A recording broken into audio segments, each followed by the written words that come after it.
Welcome to College Football Monday, a Sons of Saturday live show brought to you by Jack and Coke. I'm your host, Pete B. I've got Sam Jesse here. This is our national show. This is College Football Monday. We're going to recap everything that happened in college football this past weekend. We were thrown off because we hit live and then we weren't sure if it was live. So maybe you heard us figuring it out, but it looks like we're live now. People are hopping in. Make sure if you are here live to get in the chat, like the video, subscribe, all that good stuff. Sam, kick us off with a cheers, man.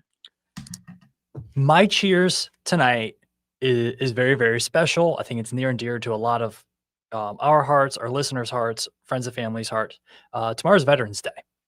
And you can't go anytime this week without giving a proper salute to our veterans who some sacrificed everything very, very selflessly.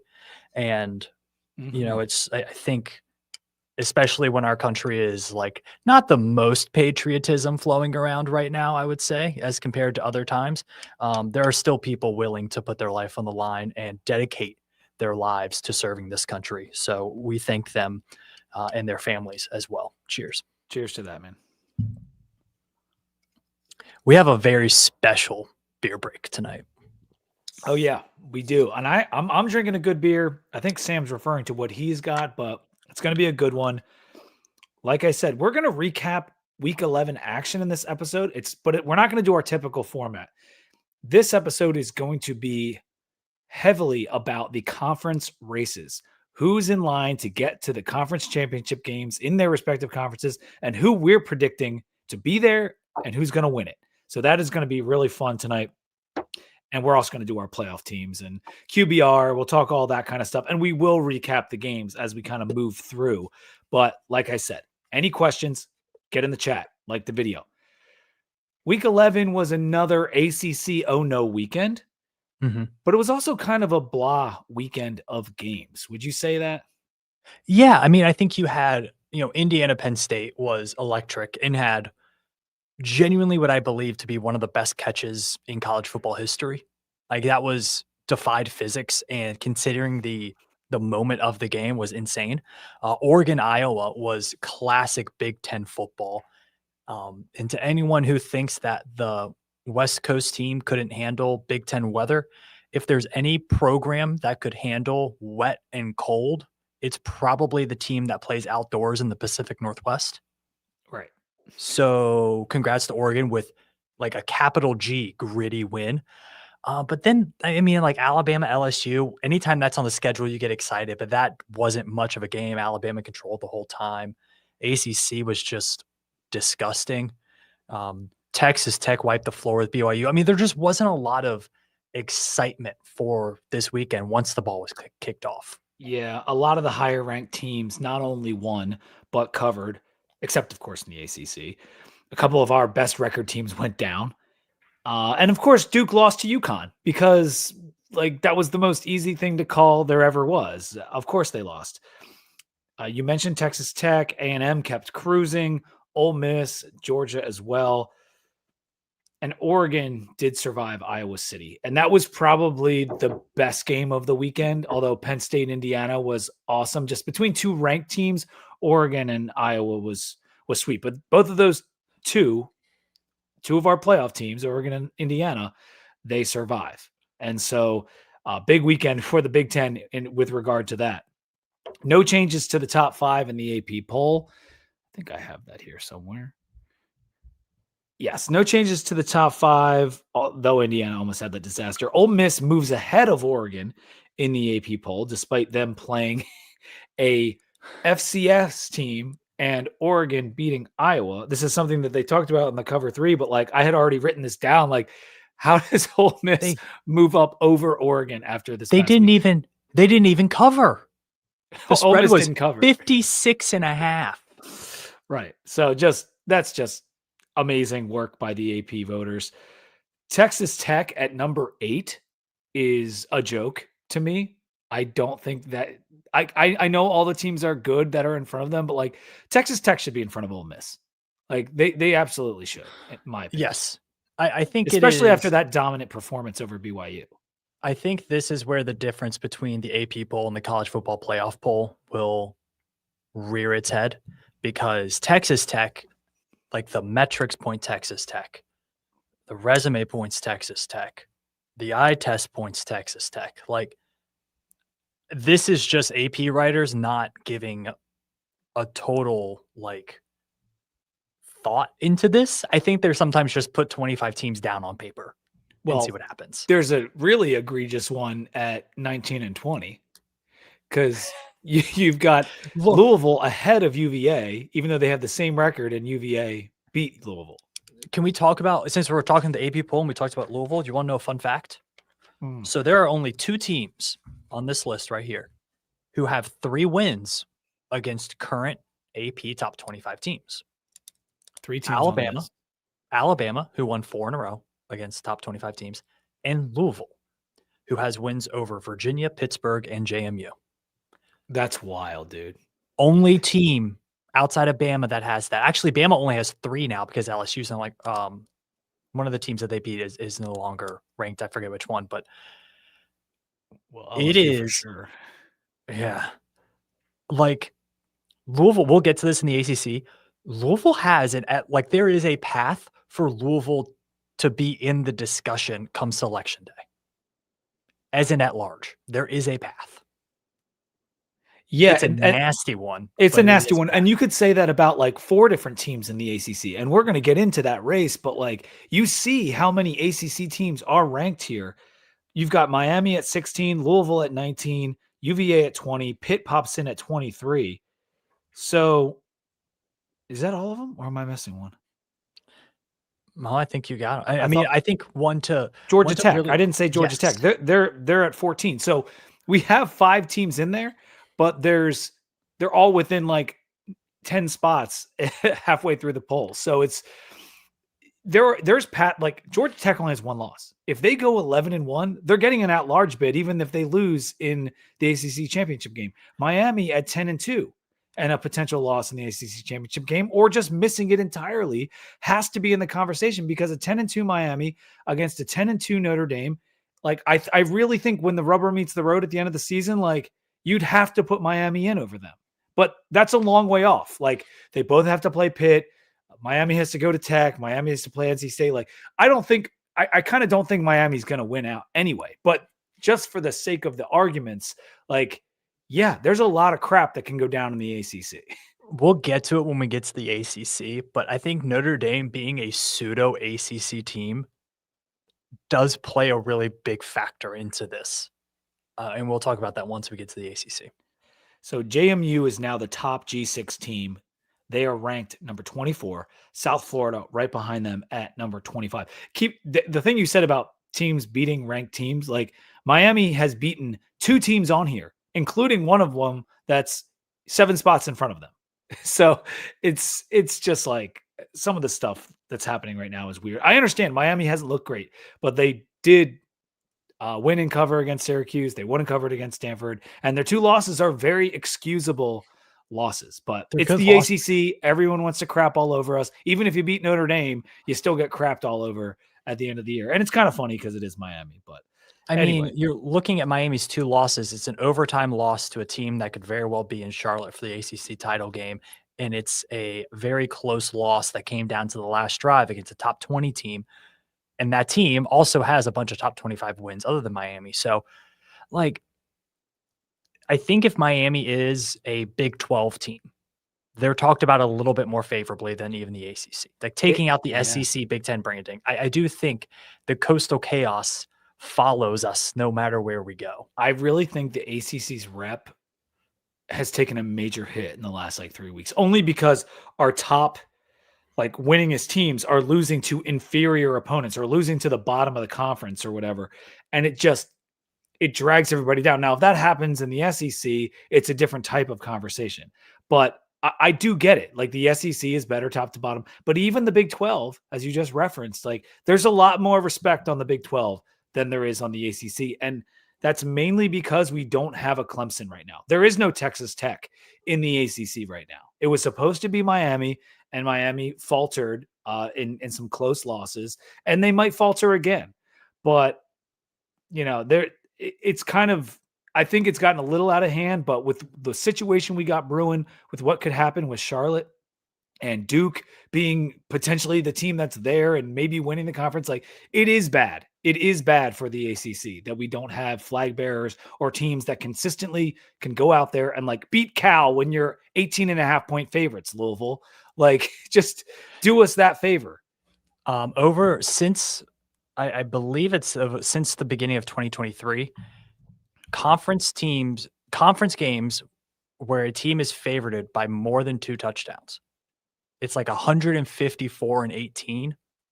2 of those losses are Louisville. Just a little thing. And I think they both under Brown. I believe so. And yes, and then you also have to admit they were over a touchdown favorite to UVA as well. Yeah. Yeah. I mean, and that's one of both the at home things is like we both love on Brown. Like a lot of people do. Like he's a good coach. He's a good coach. He has these head scratchers, man. Louisville historically like a pretty solid home field advantage compared to them playing on the road as well. Both of those games happened at home. Yeah.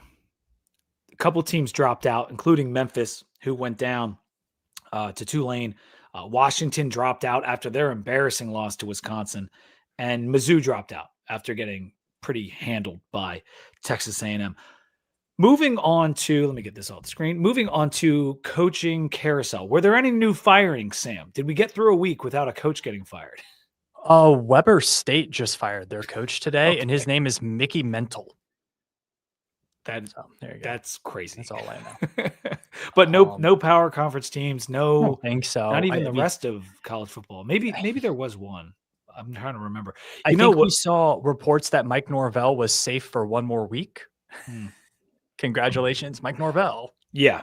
He's getting like that weird, very much weaker and weaker vote of confidence every other week. And it might be gone if Virginia Tech does the dirty to him down in Tallahassee this upcoming weekend. I believe we're on day 14 of James Franklin watch, because 2 weeks ago tonight is when Colby put out that video. Dude, it would be so Virginia Tech for them. Oh, you wanted James Franklin? This is Jeff. This is Jeff Franklin. Who are you? Jeff. Oh, gosh. But yeah, like 2 weeks ago tonight was when Colby put out that video saying, he may be back in the mix. And then people were getting on here and commenting. And then throughout that week, it started getting crazier and crazier with regard to him. But we're still here, and he still has not signed a deal with Virginia Tech as far as we're aware. There's been nothing reported. And so it's, we're approaching one of Sam's deadlines. When we first started talking about it, he's like before, bye week, right? Like before Florida State. But then when we talked about it last week, we're like, if it's not happening by this weekend, maybe we don't hear anything before FSU. And every week that FSU plays a football game, it's a fear that you're going to lose James. You're going to like lose Norvell, and then maybe Franklin will go there. I don't think Florida State will magically come about millions and millions of dollars between now and November 26th, 27th. Mm-hmm. So it's like, if they're going to do it, they would have done it by now. And that's why we had like the disagreement on last show was like, I was like, look, I think there's enough people in there who want to stick with him that they're going to stick with him. Now, if there was the money, they probably do make that call, right? Those guys don't have as much of a voice at the table. It's also, isn't the AD thing a problem there? Because they've always had less money than like Florida State wasn't swimming in money a decade ago. Like they've kind of clawed that, and the post national title really helped them a lot as well, like the post Jameis Winston natty. But then they had to do Jimbo's buyout, and then they just had like a string of other issues. And they're a school that puts a lot of money towards baseball. They put a lot of money towards track and field and basketball and like all that stuff as well. I don't think they are swimming in as much money as they want you to think. And that was the whole point of their suit against the ACC, right? Was we don't have any money. And I think a lot of people, like maybe the casual fan was like, that's just posturing for the court system. I think there was a grain of truth to that of like, hey, we're trying to operate like a Fortune 100 company, and like we're barely making the Fortune 500 list. Yeah, what I was referring to is like kind of like a Whit Babcock situation where the AD if he fires Norvell, then he's firing himself, basically. Like, because Yeah, that's and very it's not possible. just, it wasn't just the Jimbo buyout, it was the Willie Taggart buyout. And or no, am I right there? Like, didn't they? Yep. Yeah, they got rid of him too. So like, Lethal simplicity. lethal simplicity, exactly. Never forget. Yeah. But anyway, yeah, who knows what will happen with Florida State? I'm still of the opinion, if that it goes poorly to us or Florida, that Norvell will be out. But Sam is in the other camp, so we'll just have to see how things happen here. There's also that report. Last thing before we get to the conferences, the private equity deal for the Big Ten. Did you hear anything about that? I Where did. I think it's in this weird like limbo stage where they know it's kind of a bad idea. I do really wonder how a program like Ohio State or Michigan thinks about this, because no matter what happens to college football, Ohio State is a top 5 brand, financial player. Like, it doesn't matter. It just doesn't matter. So for them, do they kind of say like, yeah, we'll sacrifice selling our soul to the devil because we're already going to have that money, and our fans and our donors want Minnesota and Purdue, and like, they want those games for tradition, for rivalry. I don't know. Like, I think Ohio State's kind of in a position where they can say no to the money, whereas Florida State and Clemson and some of the Big 12 teams are not in that position. I think that's a really interesting aspect. well, the people that said no were Michigan and USC. They were the Well, again, detractors. like same thing. Same Like, idea. It's the same idea. Yeah. And USC, for one, when I heard that, it was like, you know why?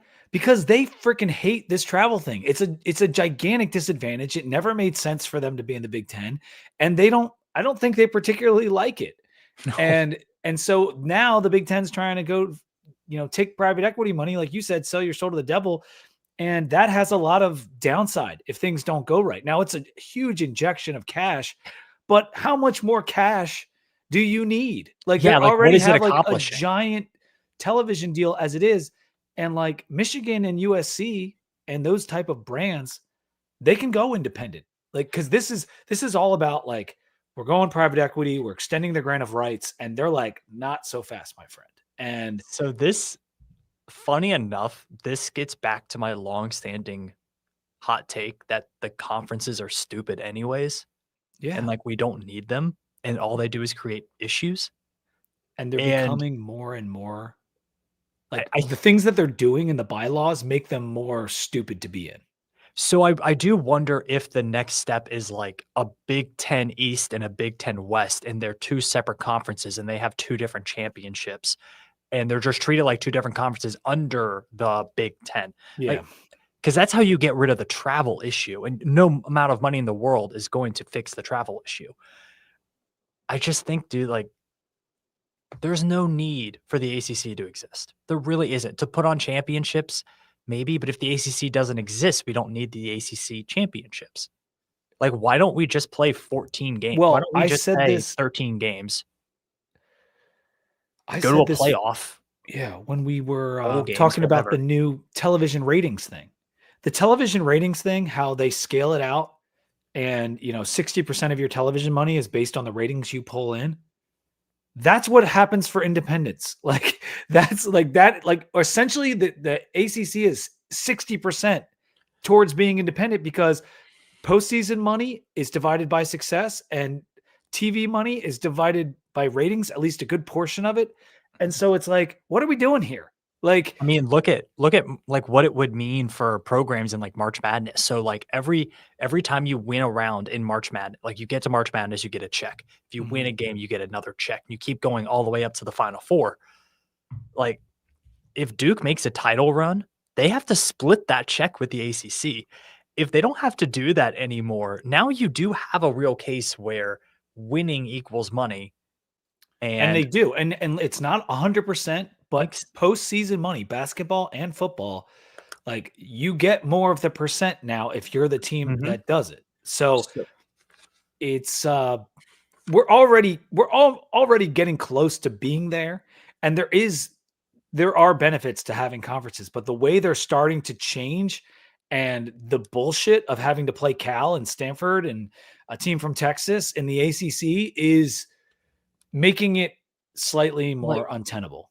Like what if Virginia Tech's schedule could include like West Virginia, Tennessee, Kentucky, Virginia, UNC, NC State. You could stay within a 4-hour radius, basically. App State, yeah, Wake Forest. I mean, that's already 8 teams, and you've been bussing everywhere, and you're playing great brands. Shoot, go up to Maryland you and can play play them Penn in the State. DMV. Go play Penn State. Go play Pitt. Go play Miami. That game would be awesome. Like, I mean, this is what we had. We had all of this. The regionality of the conferences. We used to have it. But even if you don't get regionality, like if Oregon wants to have a home and home series with Miami, let them do it. That would be awesome. Like, but you can do that for 2 years and then move on. You don't have to have Oregon playing 6 East Coast games a year or whatever it is. I don't need to see Oregon travel to Piscataway, New Jersey, and beat Rutgers by 50 every 3 years. We did that 5 weeks ago, and no one watched it, and no one cared. Like it's crazy. And I do think we're obviously heading for some big change in the next 5 years or so. But this private equity stuff, this private equity stuff is like, it's poison. Like it is absolute poison, and it makes me sick, poison. Honestly. I would love to get Robbie's perspective on that because he's in that field and like that's what he left the podcast. Well, I think that field is made for like fixing up restaurant chains and like struggling real estate. It's why Iron Hill went out of business. Is private It's equity. not meant for a true competitive business. We're not on Bloomberg Radio, so we'll keep going. Yeah, I know. We got to move on. But I think Robbie did say he thought it was stupid when I first asked him about it like 2 years ago, when there was those whispers about it. All right, SEC. We're going to do this one first, and we're going to start with just what happened this weekend. A&M whipped up on Mizzou. We talked about it a little bit already. Reed was awesome in this game, 90 QBR. Reuben Owens, the running back, 13 attempts for 102 and 2 touchdowns. They suffocated Zollers in this game. Like Elko with 2 weeks to prepare. Yeah. Did you see the thing too, where they might have known most of Mizzou's calls? I did not see that. Mizzou wasn't being very secretive with the freshman quarterback it was a very small playbook. Okay. They weren't that hard to decipher their signals and what they were going to do with a small playbook. Elko was asked about it in the post game, and he had a little chuckle and said, "I don't know nothing about that," and then smiled. Oh my God. And if you watch that game, like it looked like they knew the plays kind of, or at least knew the idea of like they knew, okay, this means run to the right or whatever. Yeah. So, well, it certainly looked that way when you watched the game. And so they crushed there. Bama won and covered against LSU. This was one me and Sam were texting about because the guys I listen to, and I like their handicap, and Colby and them on the College Experience, they like quadruple locked LSU. And I text Sam, I'm like, I know you're on Bama and I was thinking Bama, but this is what these guys think. Like, and you're like, I'm taking Bama. You stuck to your guns. I did not stick. I lost the goddamn thing by half a point. Like, but at the end of the day, it was the wrong pick. Sam had the right pick and I should have stuck to it. But overall, I did have a good weekend of games, but good for you. It's a shame that LSU was wasting that defense. Like it really is. It's a shame LSU has wasted the last 4 rosters they've had. I do wonder. Hello, Steven. Yeah. Hi. Hey, what's up, Steve? Hokies. Go Hokies. Yeah.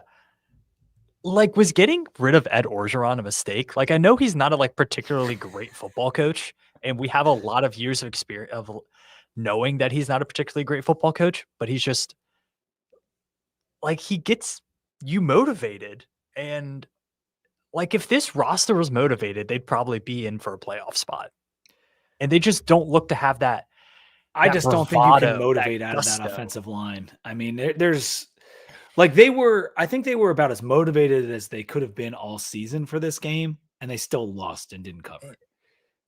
Yeah. Like Brian, the bad man was gone. They had like the LSU true blue guys, the interim, and this is a rivalry game, and they still lost by 11.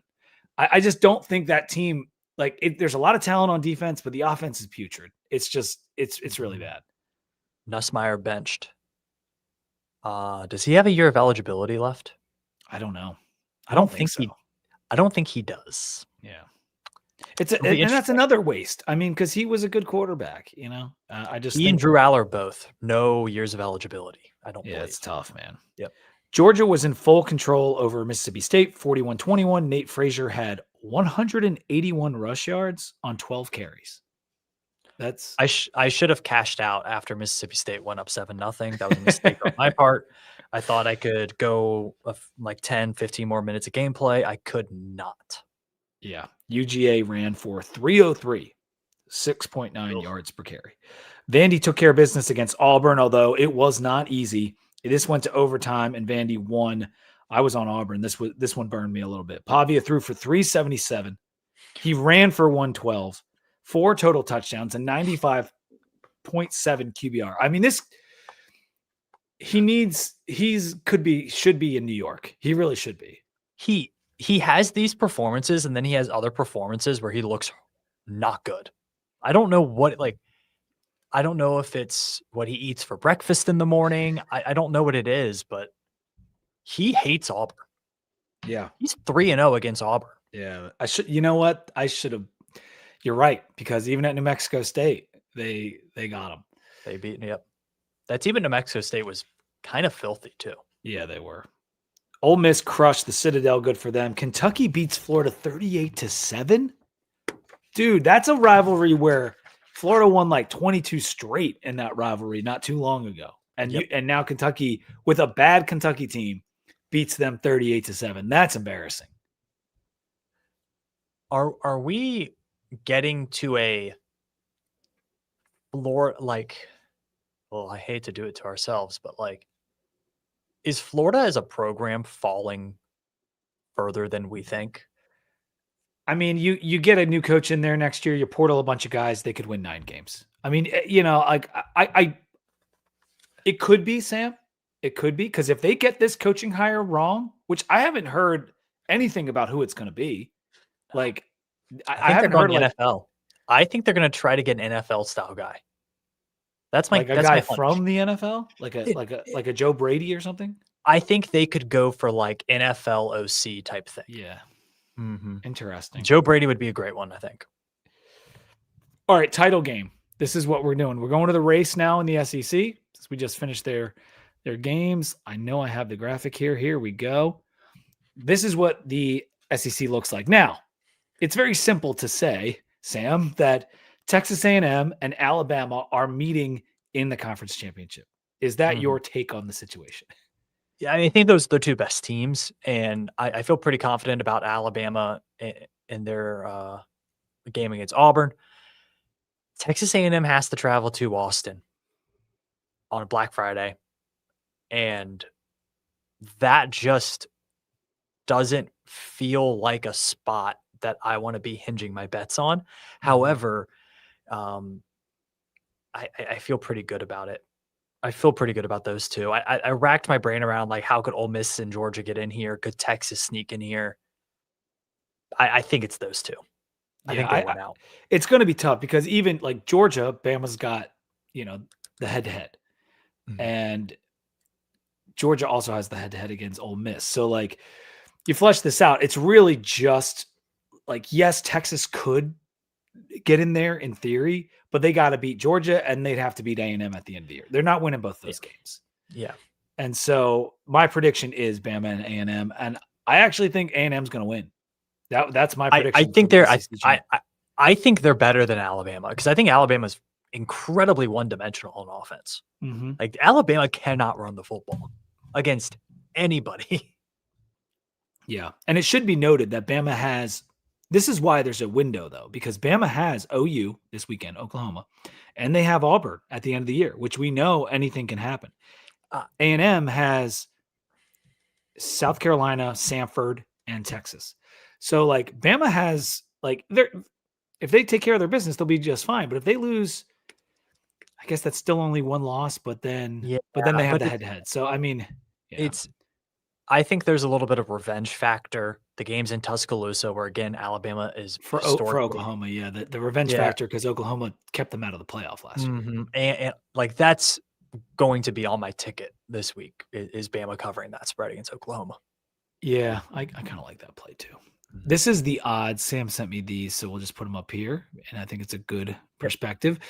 The odds If you're for not the on SEC YouTube, this is a YouTube episode. Yes, So it's a come over to primarily YouTube episode, and we are streaming live. So anyone who's watching now is here. And Bama plus 110 to win the conference. A&M plus 160. So it's tight. It's very tight. And that Texas at plus 1500. Damn. I mean, it makes sense, but juicy. It's a little juicy. it's a little if juicy, Texas, man. if like, here's the thing, I could very well see a world in which Texas goes 1-1 against Georgia and Texas A&M, and like kind of throws a wrench into this. But I could also, like, if Texas wins one of those games, they're probably getting in the playoff. That'll really piss some people off when the first 9-3 teams Texas. I think we're also forgetting, like, Texas looked bad for most of the season, and then they got a good win against Vandy, and it's like, oh, they're good again. I don't know if they're that good. Like, they might get pantsed against Georgia. I mean, they might. They very well might. But what if they don't? And again, like, Georgia, again, is one of those teams where if you're going to get them, you got to get them in your place. It's incredibly difficult to go between the hedges and get a win. And I don't really see it. Yeah. All right, let's move to the Big Ten. Indiana squeaked by Penn State. We talked a little bit about that game at the top. 27-24, last second touchdown by Indiana on the catch that Sam did call one of maybe the greatest catches we've seen in college football. It reminded me a little bit of like the Santonio Holmes catch in the Super Bowl. Oh, good comp. With the toes coming down. Although this was like the inverse toe coming down, like absolutely crazy looking. And Mendoza on that drive, like they looked dead a couple times. Like the Penn State pass rush was getting in there. Did you see? Oh, so speaking of that, on that throw that he had, he's getting clobbered when he lets go of that ball. Yep. He's clutch, man. I mean, Mendoza, this is why he was number one on my quarterback rankings. Yeah. He's the favorite right now, I think, in the Heisman. 1-1? 1-1 in the draft? Brownies? Brownies? You like a Fernando? He seems like a culture changer, dude. Well, I've heard that one before. Well, you had 5 quarterbacks this year. And you traded away the best one. I know. But yeah, I like Mendoza a lot. Really impressive effort by Penn State in this one. But that Indiana team, man, they found something. And if they're going to have a clutch on top of the extra gear that they have normally, then it's like, oh crap, this team really could do something. This is a markedly better team than last year's team. Yeah. Defensively, I believe their best linebacker was still, I don't know if he played or not. I didn't catch that, but I think he did, but he's not 100%. They have weapons all over the place on offense. Their offensive line is elite. Like, they rush the passer. They have a lockdown NFL cornerback. Like, they do they have everything. I don't know what Indiana has that would keep them from winning a national title. Ohio State. Potentially. I mean, dude, see, my notes for the Big Ten, my first line was, nobody cares about anything else. It's Indiana versus Ohio State in Indianapolis. Yeah. I mean, I think that's safe to say. But let's talk about Oregon real quick, because they held on for that Iowa win, 18-16. Terrible conditions. Very impressive fourth quarter comeback by Iowa. But Oregon, they had that throw by Dante Moore, which was crazy. And they get the field goal as time expires. The rushing attack by Oregon was cooking.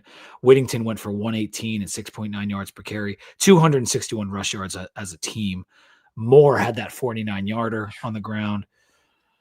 This was probably the best case scenario for Iowa, like this game and the weather. I know Oregon plays in cold weather, but in terms of just like slowing athletes down and that kind of thing, like this had all the makings for Iowa to win the game. And they damn near did it. Like, that team is really good. Like, Iowa's a good team, and they've run into 2 really, really good teams this year. So Oregon was without Oregon at the beginning of the season lost their best wide receiver, Evan Stewart. He might come back here in a couple weeks. That's what they say. I I'm just pointing that out there. Evan Okay. Stewart, Okay. best wide Yeah, receiver you're on the right. team. That's the reports. That's the reports. Their second best wide receiver that they have in the program, DeCorian Moore, outstanding freshman. He was out for this game. They were also without their star tight end, Kenyon Sadiq, who is a freak of nature. And they were without their starting right tackle and probably top 2 round NFL draft pick, Alex Harkey, who has been just a stalwart for them this year. And they still won. And here's my thing is like, they're not at full throttle right now. No, they're not. And they're still winning these games. And I'm just saying, if they get healthy, this is a team that can make a run similar to what Ohio State did last year. It's pretty much the same level of talent. They just have to get healthy and they have to figure things out. And I think not playing in the Big Ten title game is going to help might them be good. immensely. It's going to help them immensely. We saw Oregon have a sensational season last year, win the Big Ten title game against Penn State, and then get smoked by Ohio State. Bad draw, but I think no matter when they would have played Ohio State, they would have gotten smoked. And so they have to overcome that thing. And I know that could just be a one-off and things got away from them, but like that's what gives me just a little pause with Oregon. Like we haven't seen them do it in a while. Like they were in the Natty. Gosh, how long was it ago when they played Auburn? I mean, we haven't seen them get. Oh, dude, that was 2010. But they were in another Natty against Ohio State, right? Yep. Yeah, they've been in 2014. So it was like we've seen them do it, but like they're almost like Gonzaga for basketball, right? Like it doesn't matter how many Elite Eights and Final Fours we make. We always just think like, oh, Gonzaga can't get it done in March. We kind of feel like that with Oregon too. I'm just saying it's going to happen. And this year's team is super, super talented. They are. And they should be getting healthier. So that's an important thing to note. USC beat Northwestern 38-10. Lemon was absurd, 11 for 161 in that one for him. Washington goes down to Wisconsin 13-10. Woof, Washington. I mean, Washington is the poster child of the travel loss. Like it was like USC, and Washington has now taken the moniker. They had a drive in this game where they were just running it down Wisconsin's throat. They looked great, marching the ball down the field. And then they had like 2 slips in a row and ended up trying to kick a 49-yard field goal that got blocked.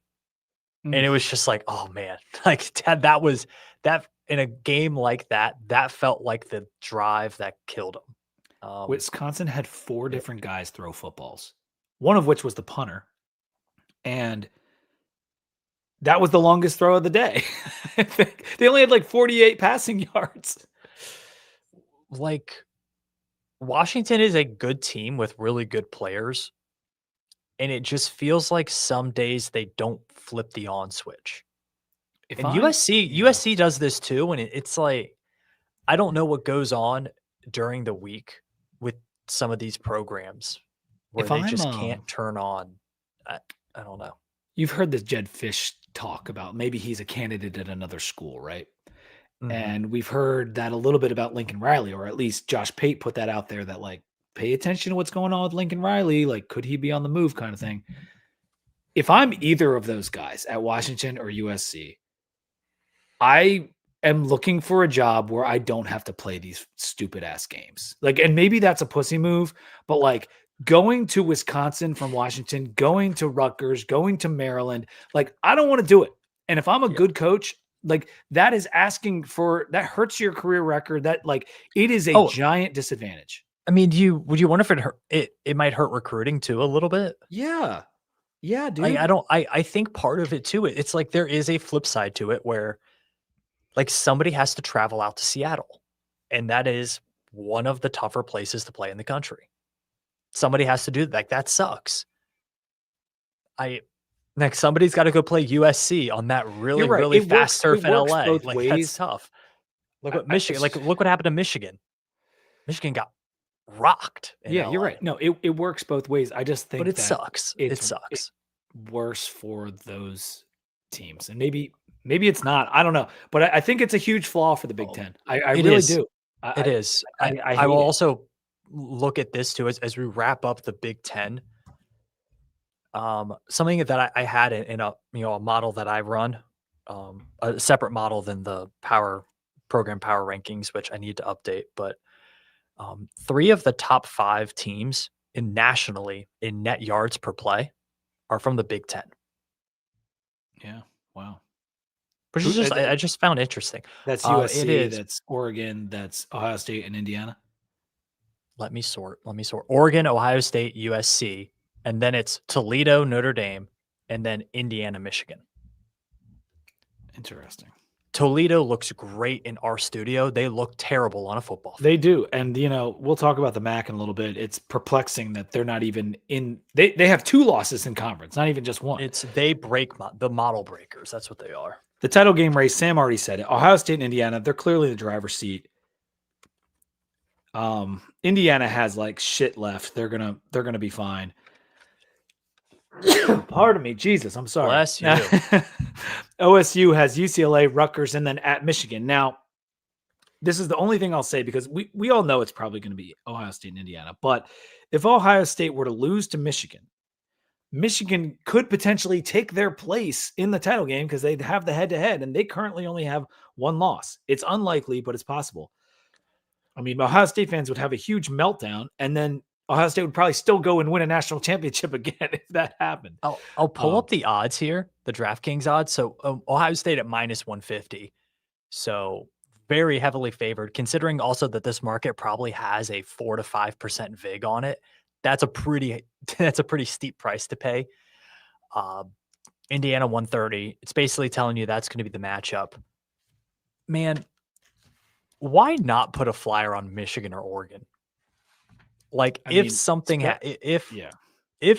happens, plus 2,000 for Michigan. All they got to do is game's in the big rival. house.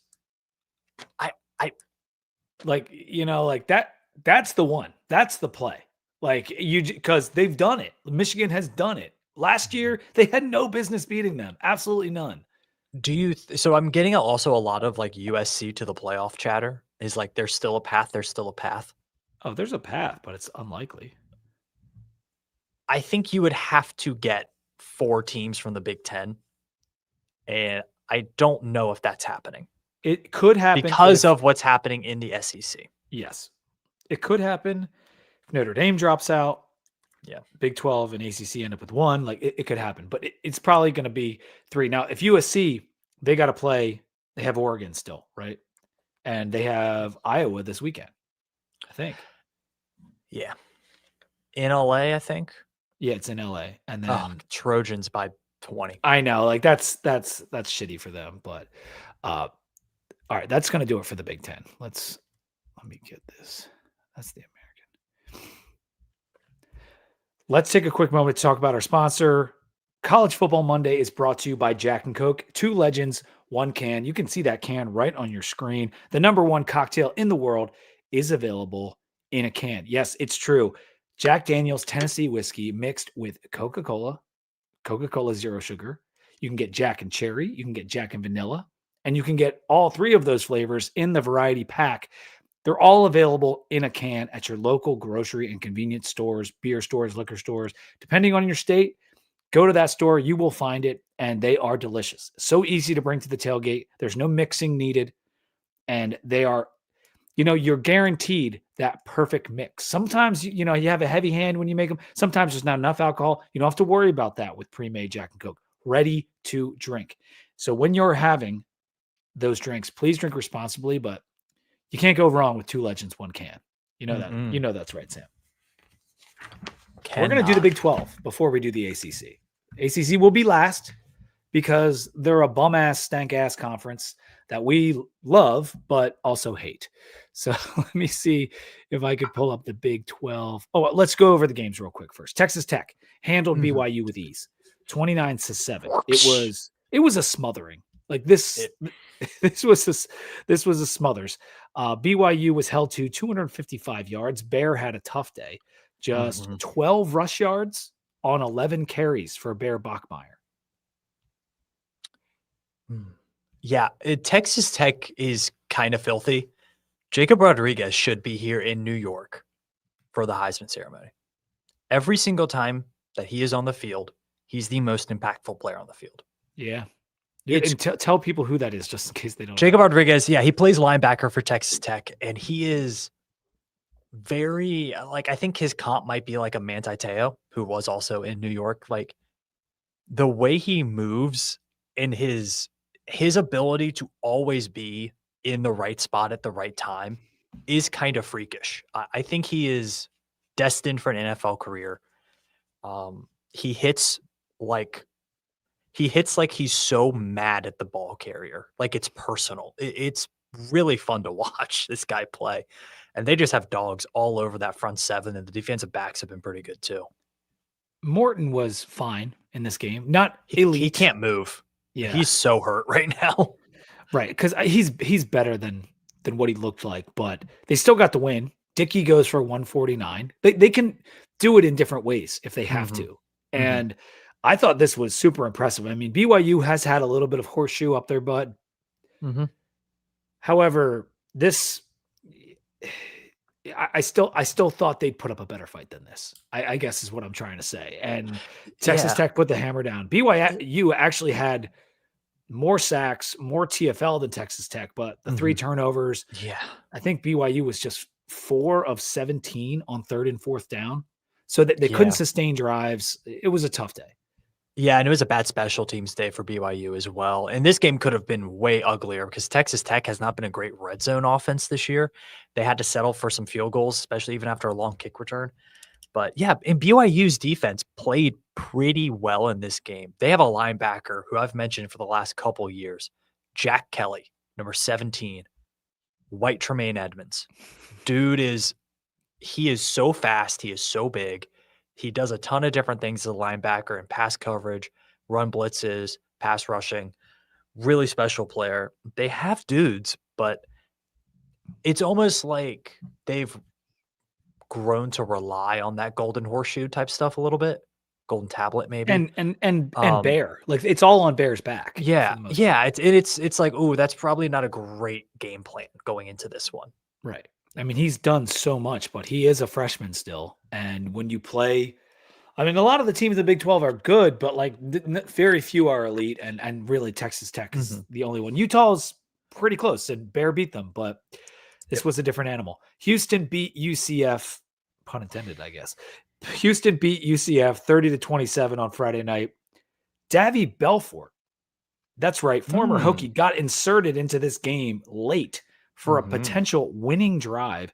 He actually moved them down the field a little bit, taking shot after shot, and ultimately threw the game clinching interception. And Houston prevailed. UCF is better than they should be right now, I think. Yeah. I mean, they're going to be fine in a couple of years. Yeah. But I Houston does it again. This has been a very good year for Willie Fritz. They had the screw up versus West Virginia, but to go into the bounce house and get this win, I thought was pretty good.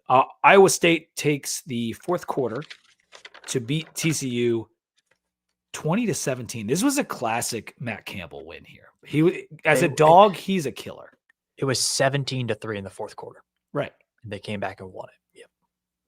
Iowa State was outgained by 150 yards, just 272 yards of offense, and they won. 3 turnovers for TCU. Arizona moved to 6-3 with a win over Kansas, 24-20. Good for Brett Brennan. That offense was pretty terrible, but they still found a way to win. They've been much, much improved than they were last year. Much, much improved. And WVU beat Colorado 29-22. Deion's team sucks. I mean, they suck. He's awful with the clock. I mean, he's horrendous. He has no idea what's going on. They should have just started Julian Lewis like 3 or 4 games ago. They should have. And you know, it should be said that Deion had all those health complications over the offseason and leading into the season. I don't know if that's playing a factor, but that team sucks. I mean, Colorado sucks. If they stay the course, I think they're going to be okay, but they don't have they feel very much like a UCF, Houston when they're down, Kansas when they were down. Like they don't look good on the line of scrimmage. They Travis don't look Hunter good ain't at walking through that quarterback. door. They don't. Yeah, I mean, they don't have difference makers. They just look mediocre. I think also they get a lot of these players that end up going to Colorado get the recruiting bump because they're going to Colorado, and they're not actually as good as maybe their recruiting Yeah. ranking. Yeah. In the title game race for this conference, Sam had this broken down pretty good. We've have got 2 three pages. one-loss teams here: Texas Okay. Tech, BYU, and Cincinnati. Texas Tech is 6-1, so they've played an extra game compared to BYU and Cincy. And BYU and Cincy have to play each other. So how do you see this playing out? Yeah. So I'm going to go down the top 6 that are actually listed here that have a shot real quickly and show you some of their wins. So Texas Tech up there at number 1. They have wins over BYU, Utah, and Houston. Their loss was to Arizona State. They have to play Central Florida and West Virginia left. So they look pretty comfy right there. BYU has the tiebreaker win over Utah and Iowa State. Cincinnati has beaten Iowa State and Baylor, but lost to Utah. Houston, their only really meaningful win right now is Arizona State, which is giving them some issue, and they don't have a chance to play any of the other teams around them. So Houston needs a lot of stuff to go around them. Utah, they've beaten Arizona State, they've beaten Cincinnati, but they lost to the top 2 teams.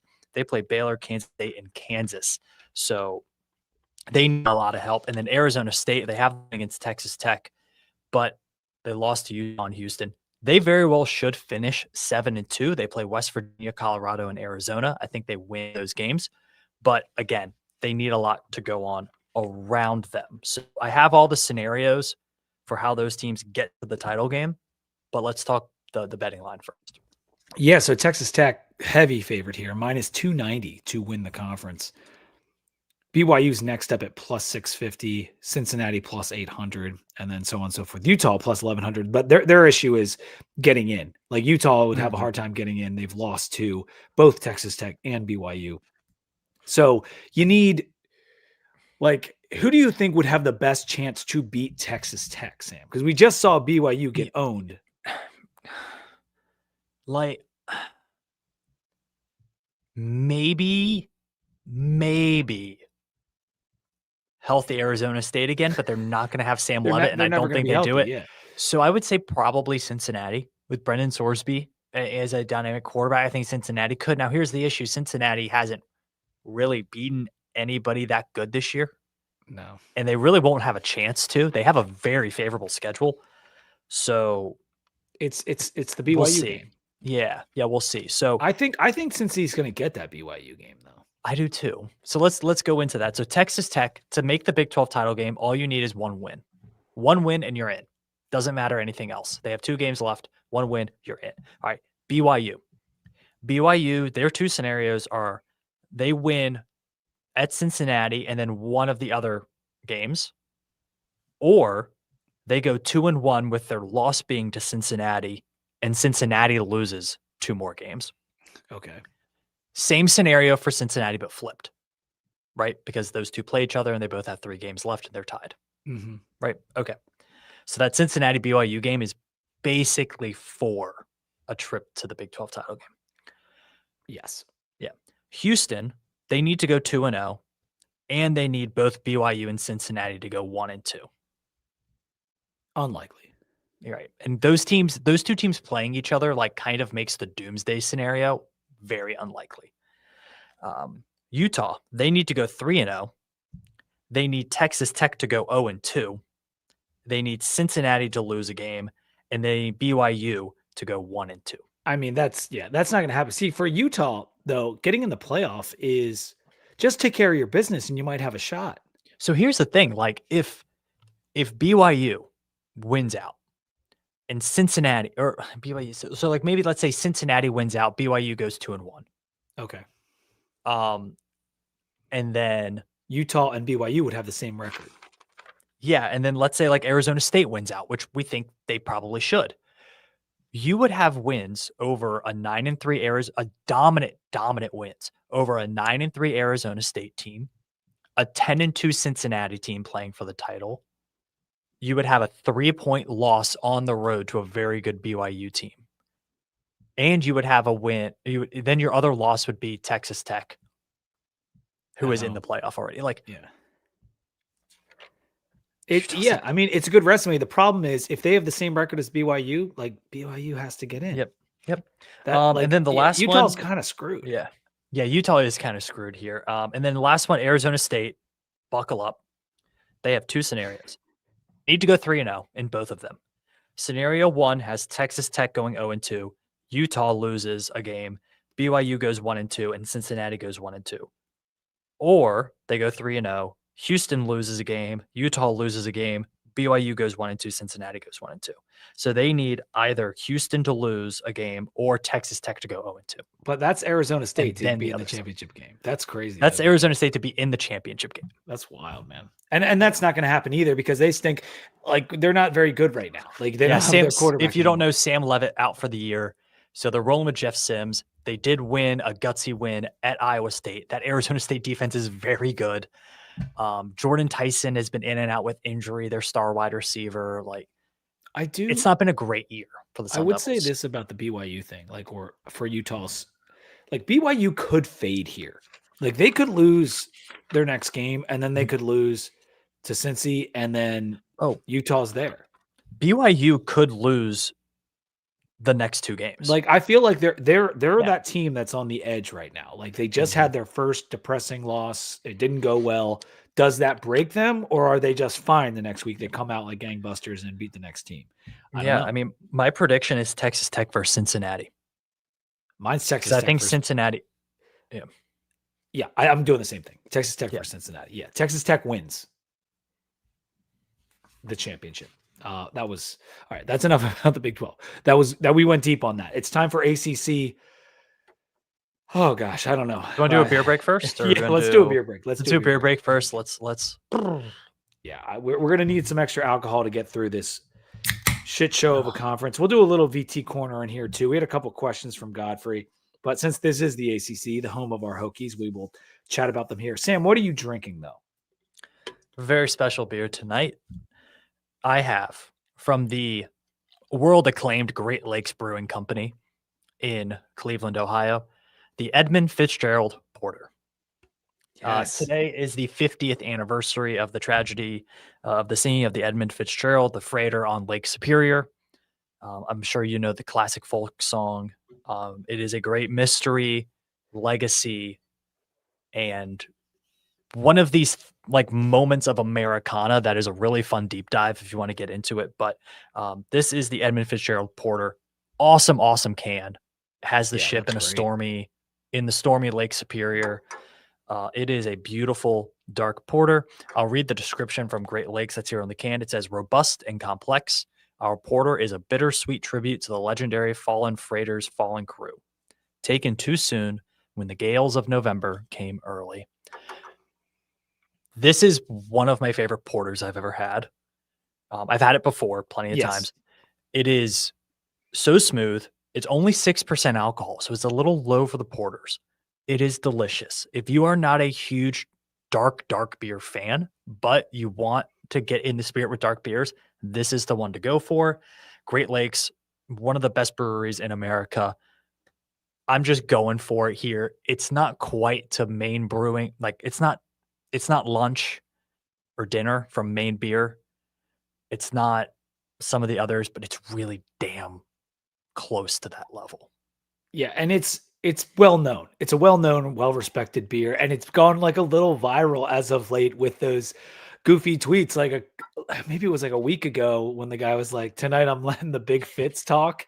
I retweeted it, and then someone else put it out there. So Sam put out the tweet tonight, he's having it. Happens to be the 50th anniversary too, which is kind of weird, which is tonight, which wasn't an accident by Sam, but the fact that it was going viral just a week ago is kind of funny. But yeah, well-known beer, great brewery.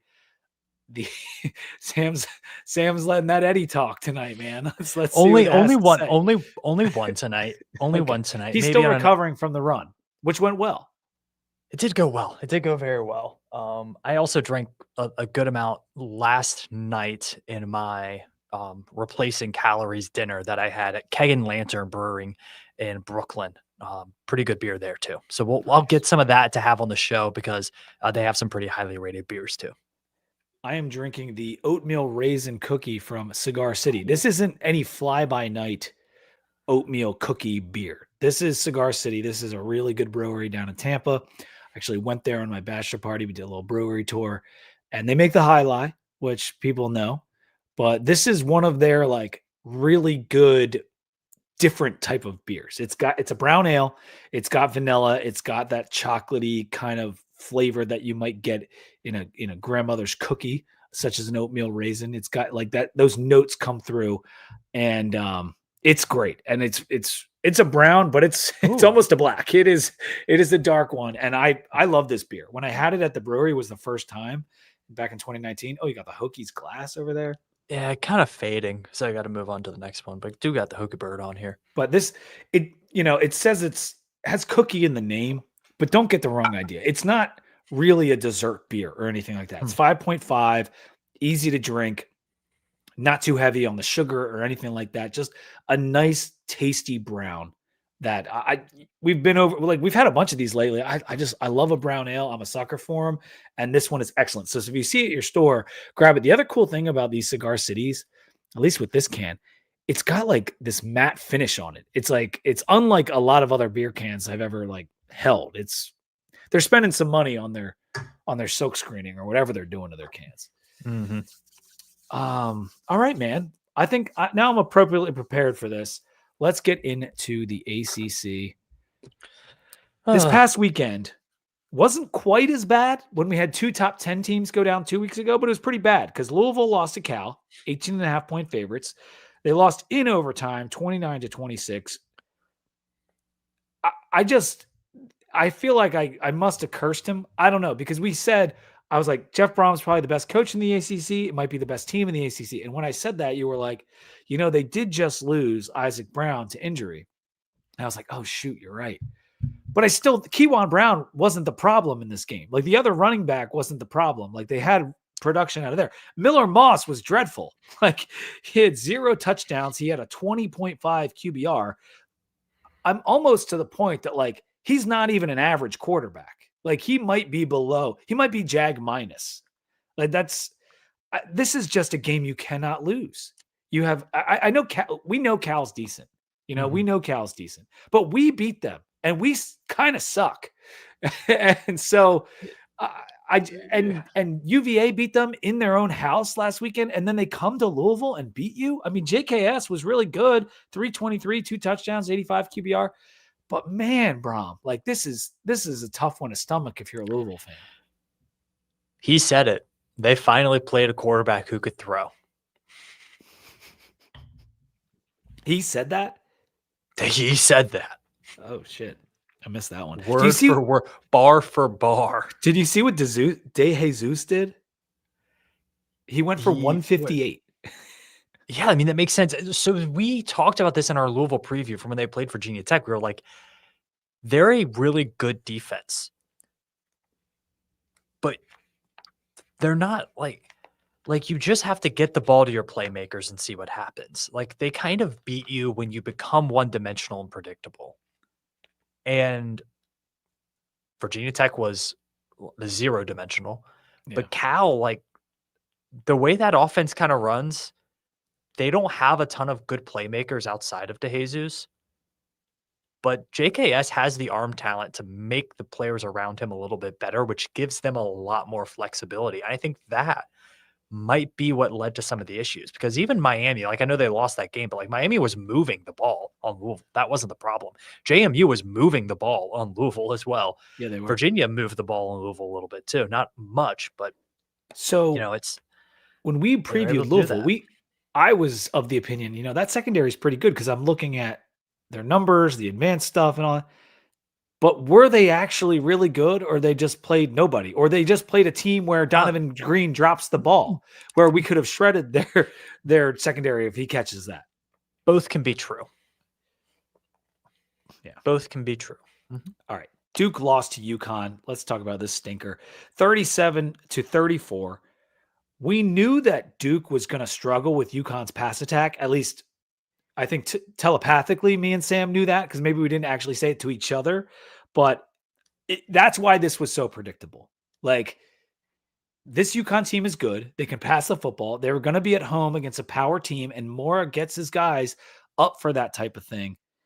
And you could ask the question, why is the ACC playing a road game in stores in November? And I don't have an answer for you. Like, Jim Phillips has to be fuming over this type of shit, or he should be fired for letting it happen, because this just should not be happening. Yeah, I bet this sounded a lot better like 5 years ago when Duke scheduled it. But I'll tell you, like, Joey Fanano, 25 tutties, 0 interceptions. Skylar Bell, Nuts. still very much in the running for a triple crown at the wide receiver position. UConn's linebackers and defensive line caused a lot of havoc in this game. I know Duke was able to put up some points there late. They kind of just kept scoring. But when they needed it, they got the strip sack. And man, I bet UConn money line. I kind of bet it as a little bit of a spot here. Duke is not very good. No. I said in our chat, I was like, is Duke losing to UConn and then beating UVA the lock of the century? Now, I was saying that thinking it would be UVA's first loss. We'll talk about them in a second. Yeah. But part of that lock of the century was UConn beating Duke, because it was Duke isn't good. And I'm like, this will hopefully put to bed the Manny Diaz chatter, because that guy's a fraud. He's an absolute fraud. Like, he's got a $4 million quarterback. He's a defensive guy. And you go up and you lose to UConn, you get your doors blown off by Tulane. Like, anytime he plays a team that's like slightly above average, he loses, like, every single time. And so, yeah, the joke that maybe it's a joke, maybe it's not. Max and Cheese, one of our loyal listeners, puts in the chat, Duke going to the ship. They may go to the ship because the ACC freaking blows. But here's the thing. If they're in the ship, it means they're playing Georgia Tech or Pittsburgh or SMU, most likely. And they're not beating those teams because those teams are above average. Yeah. I do think it is also, last year they had a lot of one-score wins. In general, those flip the other way the next year. So they had a lot of one-score wins against crappy teams. Yeah. No, yeah. So moving on from, like, that's a bad loss for the ACC brand. It's a great win for UConn, who they're winning football games. They're packing the rent there. The rent is in Hartford. It's not in it's not stores. Oh, that's yeah. I mean, UConn, the campus is in stores, but the stadium is in East Hartford. And then let's talk about UVA quick before. Let's talk about that. UVA lost to Wake 16-9. Mm-hmm. Chandler Morris had to leave the game. He's been nagged for weeks with injuries. Kalen was in at QB. He went 18 for 28, 145, 0 touchdowns, 0 interceptions, 43 QBR. The Wake quarterbacks combined for 64 yards passing and no touchdowns. The only touchdown in the game was a special teams touchdown by Wake on a punt return. It was the most ACC game ever. It really was. And I don't know how Jake Dickert keeps doing it, but he wins with Robbie Ashford as his quarterback, half of his quarterback, whatever. Their defense is really good. Yeah. And I'll tell you something else about Wake Forest. Sometimes when teams understand who they are, they can kind of thrive in the muck. And Wake Forest has done that. And they don't make, they make a lot of mistakes because they're not a particularly good football team, but they don't make a lot of stupid mistakes. Like, they don't have personal fouls. They don't have pre-snap penalties. They don't have that many dropped passes. Like, they do all of those little things, and then they let you screw up. And we saw that when they played Virginia Tech. Virginia Tech rolls over them if Tech doesn't have a million third down penalties. And Wake Forest didn't have those mistakes, and that's why they won the game. And in this game, they were like, we know we're not going to get them in a shootout. We know that it's going to be low scoring. And then when they came in with that mentality, I felt like they were mentally in a much better place to handle this late in the game than UVA was, even though UVA's been in all of these late game scenarios. Yeah. Yeah, they have, because UVA's played a ton of tight games and they've come out on top. It was bound to flip the other way at some point, but Wake's kicker had a great game too. He was did. Nailing he really kicks. did. Yeah. SMU smashed BC 45-13. Clemson beat Florida State. It's crazy that this game happened this weekend, and we're getting to it now, but because those teams aren't good, and This wasn't a close game. Now, neither team is good. Deuce Robinson was all FSU had. He had a good game himself. But Clemson gets a, I guess, convincing win here. Good for them. I don't know. That's all I have on that game. UNC beat Stanford for their second ACC win. And Miami did manage to cover against Syracuse. Although, were you paying attention to that game in the first half? Like, No. okay. It was like 0-0 for a long time. And when I did get my eyes on it, I saw it was a horrific uniform matchup. And the ACC does need to do something about when teams play that have similar color schemes. Like, we can't have nothing but orange and white on the field. Yeah.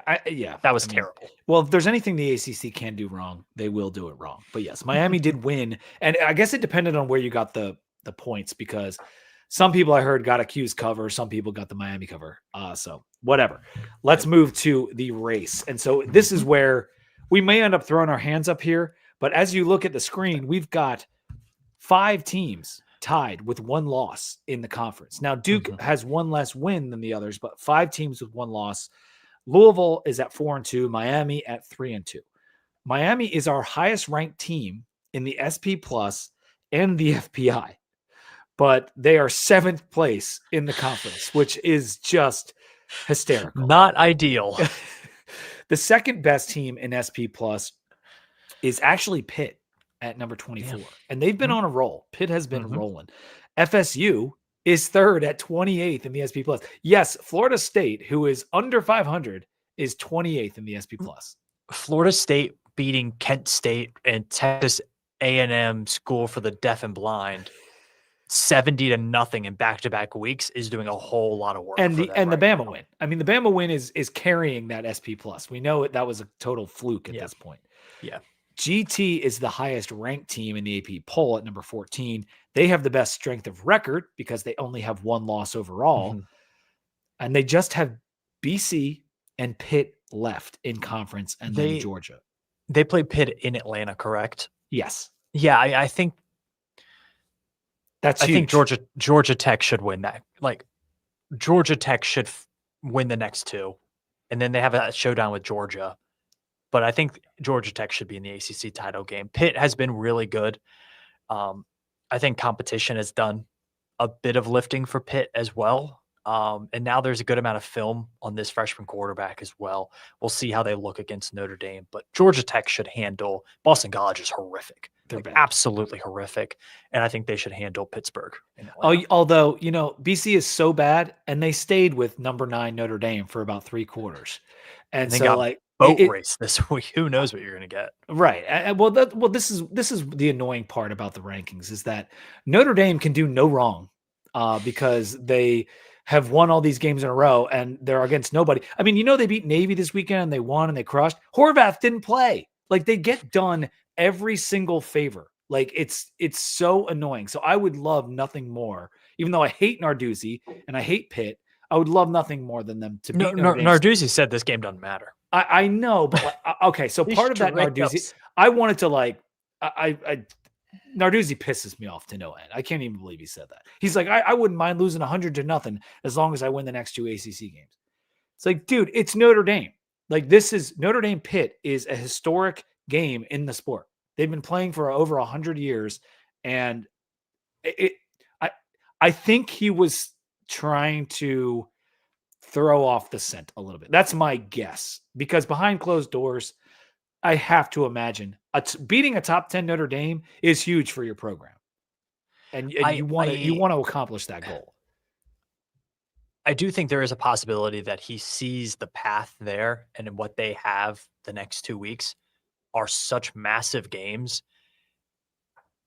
Like, if Pitt were to go and beat Notre Dame this week, I don't think they're going to be able to beat Georgia Tech the next week on the road. And I don't think they're I almost, this is how the sport works. And I don't think Pat Narduzzi's like, oh, I hope we lose to Notre Dame so that we he's not thinking about that, right? He wants to go 3-0, obviously. But I do think there is a bit of, these are 18 to 22-year-old young men. You mentally have to keep them focused on the biggest goals. Some coaches are we go 1-0 this week mentality. other coaches, I think, try to keep the big picture in line, and maybe that's what he's doing, just in a really crass and obnoxious way. I just think like that is such loser talk. Like Yeah. I get it. You're chasing the championship. There's only 12 games in these seasons. And Yeah, beating a top 10 Notre Dame goes in the history books. Like it would be so short-sighted and so he is one of the biggest idiots in the sport. I know that he wins some games, but like the shit that he says and the stuff that he does is so freaking annoying. I have no idea how he is still there and still winning games. Like it is actually like it's weird because he's had some really bad seasons and some really good seasons, and he just seems like a freaking football moron, but he's not because he clearly can win games. I just like when I heard those quotes today, like it made my skin crawl. You know who he's like? Mike Tomlin, the guy who shares a stadium with him. Maybe it's the stadium. Maybe Acrisure Stadium's haunted. Yeah, very well could be because I do hate everything about Pittsburgh. So yeah, that maybe this is a Pittsburgh hate podcast. I do apologize to all the Pitt fans. But yeah, but I'll say this: I want Pitt to beat the crap out of Notre Dame. I want them to cover. I think they're gonna cover. I think that Narduzzi might have been doing a little bit of like get Notre Dame feeling good kind of thing. Maybe. Because I think he wants to win the game. I think he wants to win the game very bad. And maybe I shouldn't be so angry at him because this is his evil genius coming out. I don't freaking know. So a couple of things with the ACC I wanted to point out. SMU, they have two pretty big games. They host Louisville, and then they play at Cal. They could go 2-0. They could go 0-2. That's Louisville game is going to be really big. We already talked about Louisville and some of their big wins this year. In terms of the college football playoff, if Miami goes 10-2 and USF and Notre Dame make the playoff, could Miami be the sole representative of the ACC in the college football playoff, even if they don't win the title? All right, so because there is a scenario if Duke somehow wins against a UVA team without Chandler Morris, and not a lot of really good convincing wins and some bad losses, I could see the American Conference, like, there is a world where you're saying that the ACC gets left out of the playoff in terms of the champ. But Miami gets the at-large because they would have 2 wins over the field. Okay, so and maybe nobody else in college football would have that. What Sam is getting at is that there are no guarantees for conference champions. As a power conference member, you assume that your conference champ is getting a lock in because they guarantee 5 spots to the top conferences, and there's only 4 main conferences. However, if we have a champ that wins and they aren't very good, like Duke, who has 3 out-of-conference losses and 1 in-conference loss already, then there's a world where JMU and the American champ could be ranked ahead of Duke, and thus they would get the automatic berths. And so you could have Duke as a champ, and then, like Sam said, Miami at 10-2, or somebody like, here's a good example too. Like Georgia Tech could beat Georgia, go 10-1, lose to Duke, and then they could get the large over Duke, who beat them. Right. Yes. I think this is stupid. That would be the correct decision to put Georgia Tech in ahead of Duke, even if they lost that ACC title game. Yeah. Yeah. It's if Duke wins the ACC gets left out. I think they would find it's possible, but at the same time, Duke has to win out for this to happen, essentially. Like, it may be not if all the teams lose multiple games, but if Duke doesn't win out, they're not going to win the ACC. And so if Duke wins out, it means they go 8-4, and then they get a win in the championship game. What's going to be over a ranked team, 90% chance.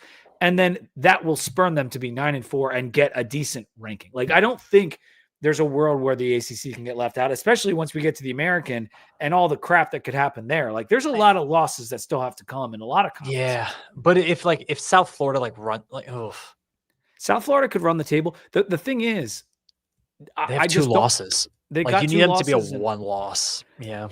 well, we're gonna have the USF or Tulane or whatever versus JMU conversation in a minute. Yeah, we'll move to that. Nevertheless, Yeah. our predictions for this conference, and if you go through all the stuff that can happen, I like SMU's path because Louisville has to play Clemson this weekend. I Mhm. like the bounce back for Louisville, but they don't have to do it against SMU. They're doing it against Clemson. So say Louisville wins that game, then they get to play SMU after SMU has a bye. Mhm. SMU beats Louisville, then they have at Cal. Not an easy game, but a very winnable game. And so in my head, if SMU beats Louisville in 2 weeks after their bye, they got a good shot at getting to this championship game. A very, very good shot. And if they get there and they play Georgia Tech, which is my current prediction, because I think Georgia Tech will either beat Pitt or do enough to be one of the 2 teams in the championship game, I think SMU beats Georgia Tech. I think they're playing better on defense than they were in the past. Georgia Tech just looked horrific on defense against NC State. Mhm. I think if it comes down to Georgia Tech and SMU, I think a healthier Kevin Jennings at that point in the year, Oof, because that's scary. he's getting a bye week. Like SMU could win this conference, and that's my prediction right now. Like, because you try to even figure out who's going to be in the game, that's hard. But if SMU gets there, I think they win it. Same matchup, but give me the Yellow Jackets. You have the same matchup. Yeah, I do. Okay, that makes me feel better. I think there's the Pitt. I think Miami drops one more. I don't trust Louisville. I don't trust Miami at all. I don't trust UVA, especially without Carson. Without Chandler Morris, and I don't trust Duke. So I'm left with trusting Kevin Jennings and SMU, and I know I trust Georgia Tech. So it's almost unfortunate because I do think this was setting up to be like a really interesting and nationally relevant year for the ACC.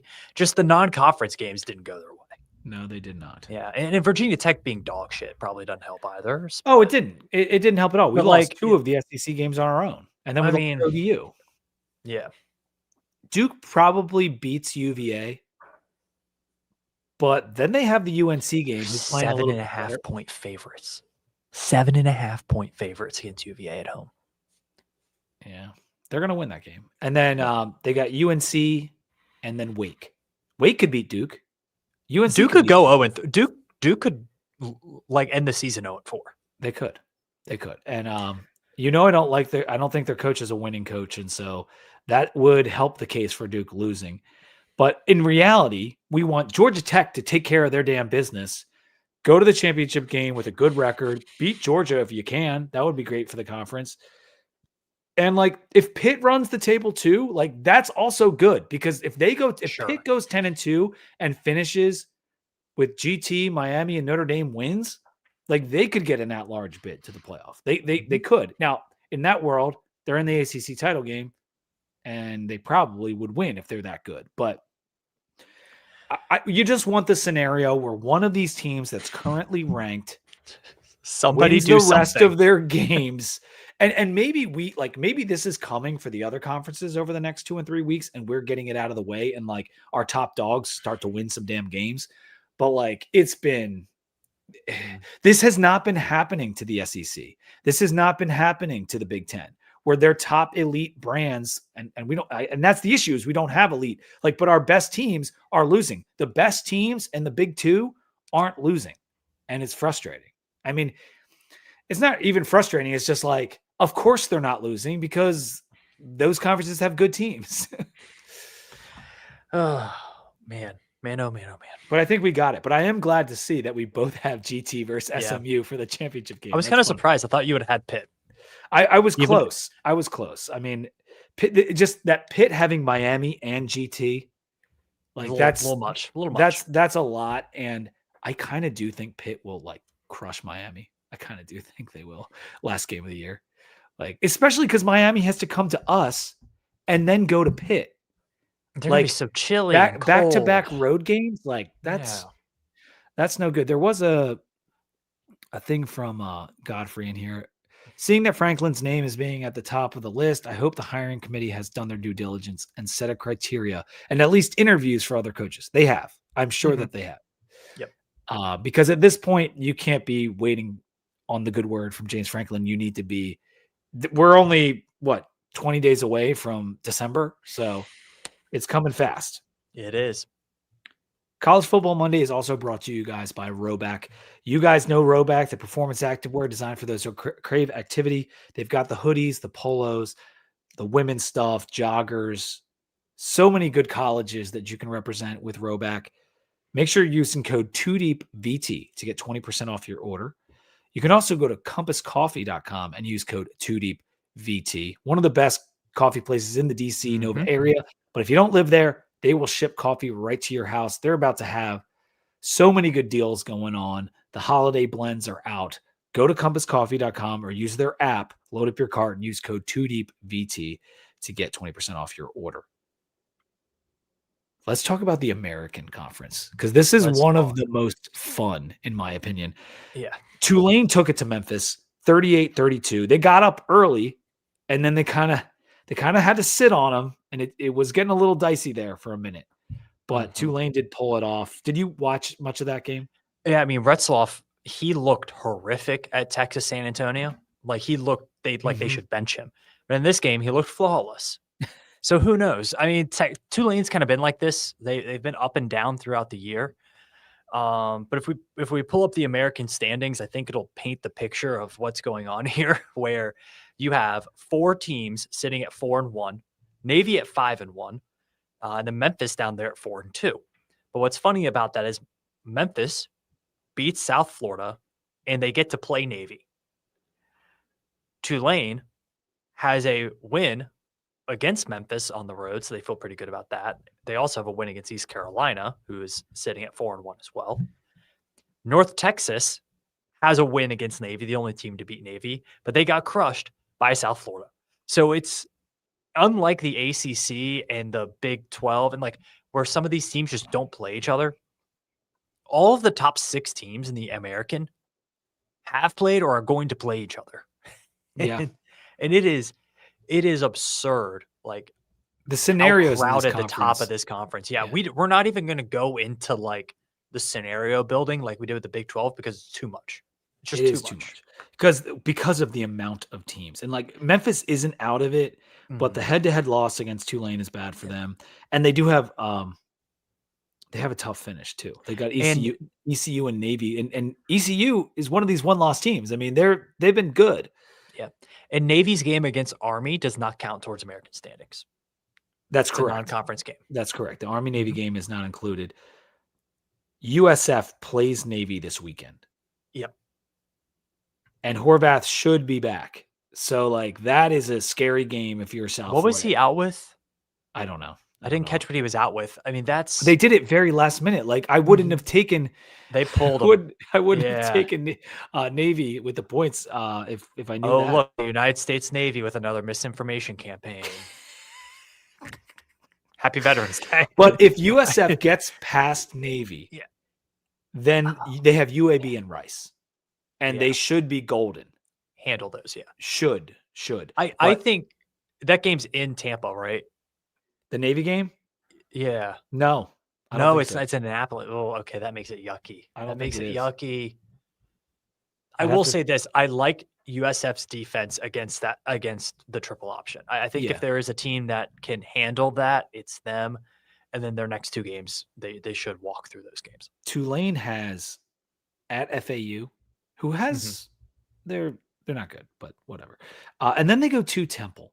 And that game for Tulane, they're home against FAU. It's homecoming.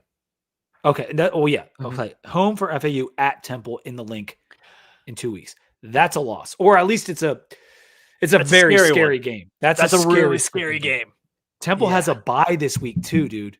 Temple has a bye, and then they get Tulane at home in the cold weather. Do you remember what happened to Tulane in the American Championship game last year when they went up to cold weather? They got boat raced by the Black Knights. They got crushed by Army. And so that's not great for Tulane. Navy has USF and Memphis. The Army game, like you said, isn't a conference game. But Navy, I'm not counting Navy out, but like this USF game is everything for them. Like they need this one. North Texas lost to USF head to head, but they have an easy finish. They have UAB, Rice, and Temple at home, not at the Link. They're the one wild card team that doesn't are. really play anybody else. And then we should also remember, look at their record.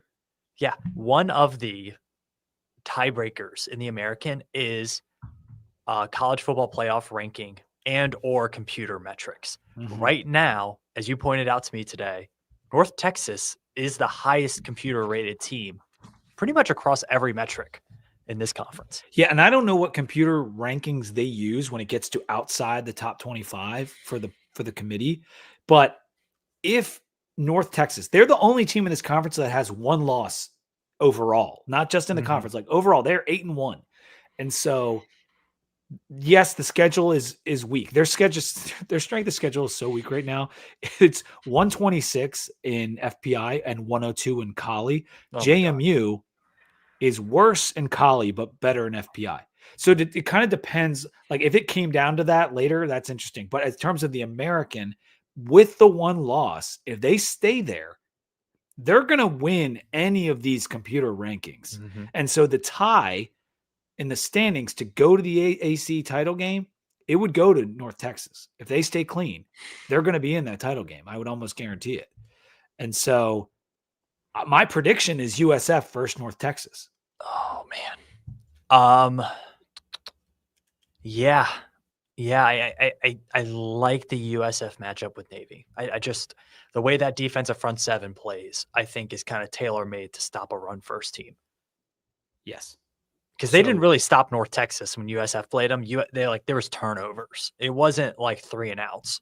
And I also give me South Florida in this one. Do you think? Man. Well, do you think is your pick for the championship game those two teams? I think I don't really like.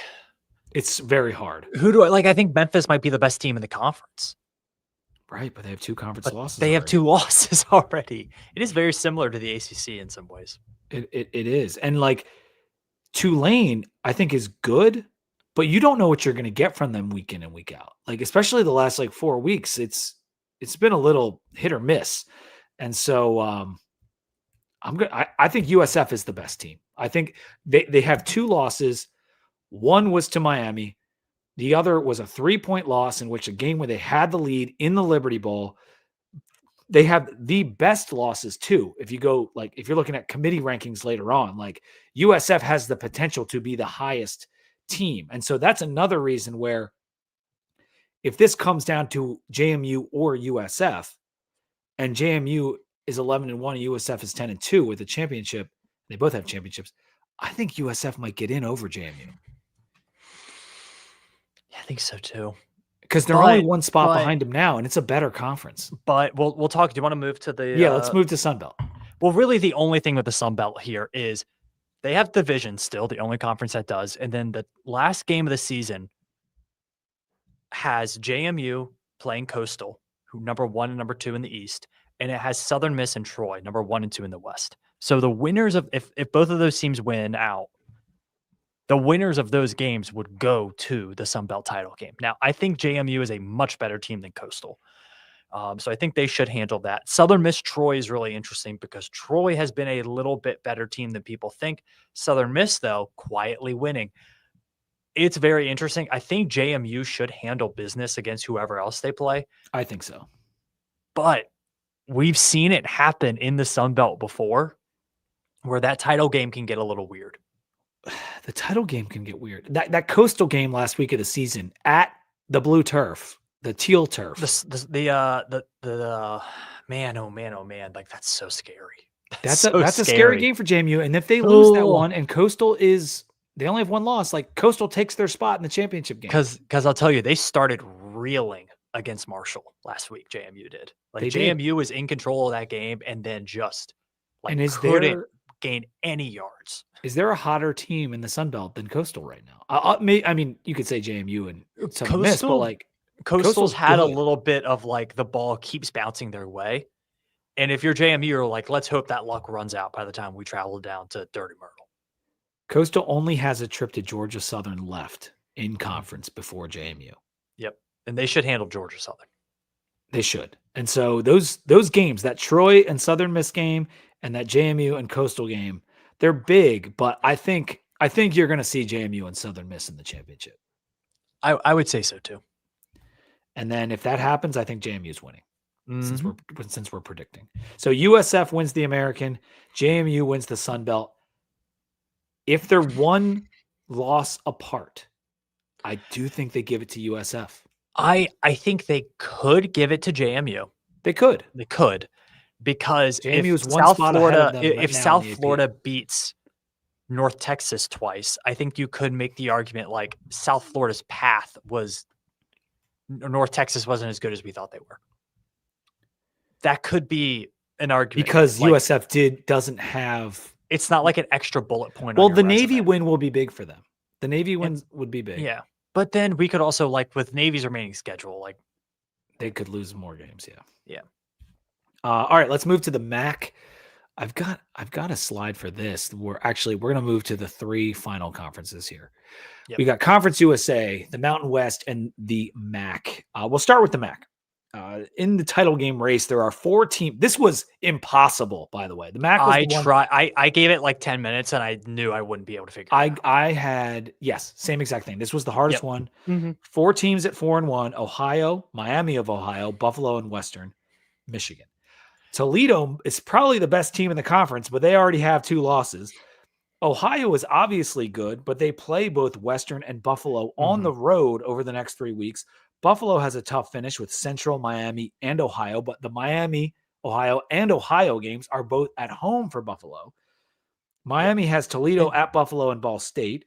Western probably has the easiest finish. So I'm penciling them into the championship game. So one thing, too, is this MACtion week on Tuesday and Wednesday, all these teams play each other. Big games. Ohio, who just beat Western Michigan.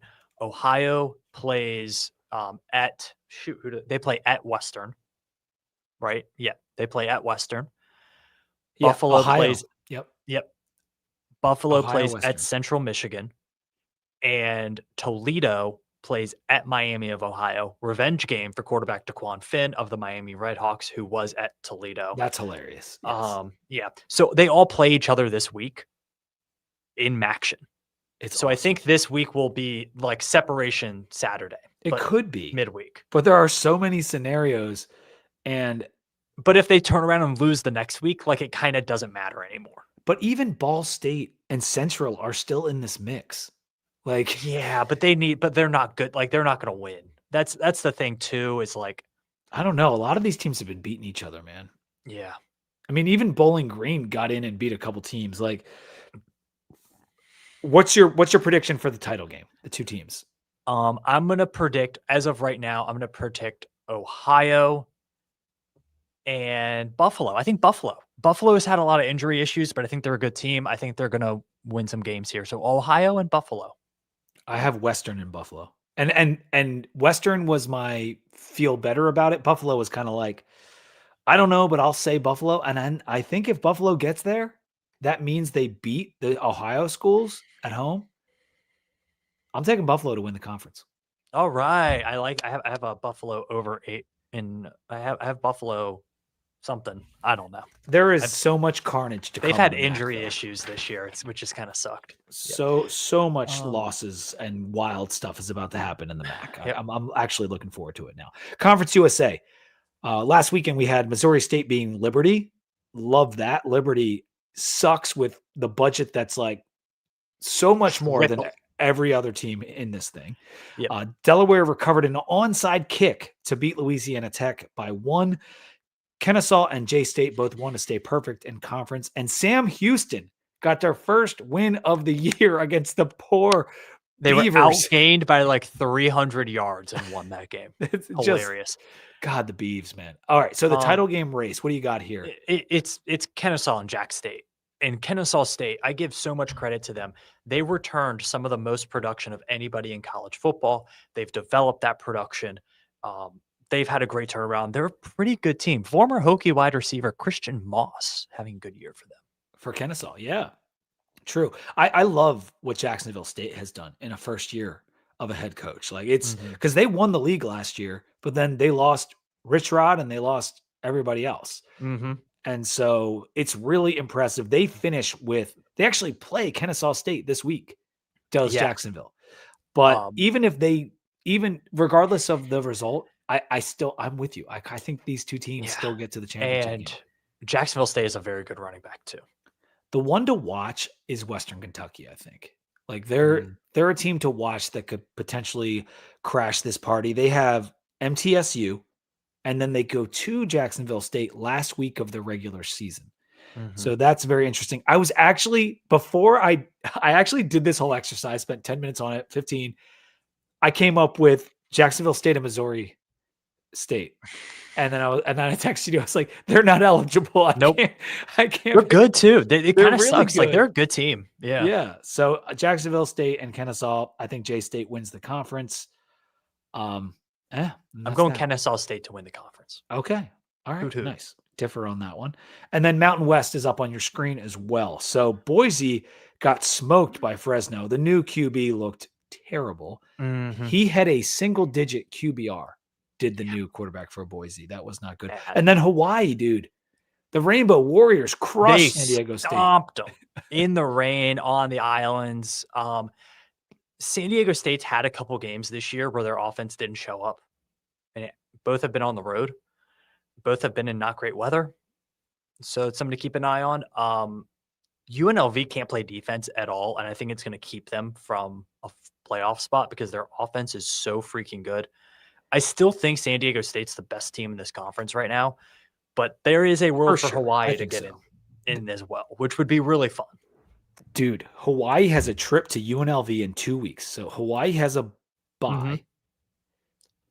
That it seems like a loss in my head, but then I was hearing like there's a lot of Hawaiian influence in Vegas. Have you ever heard that?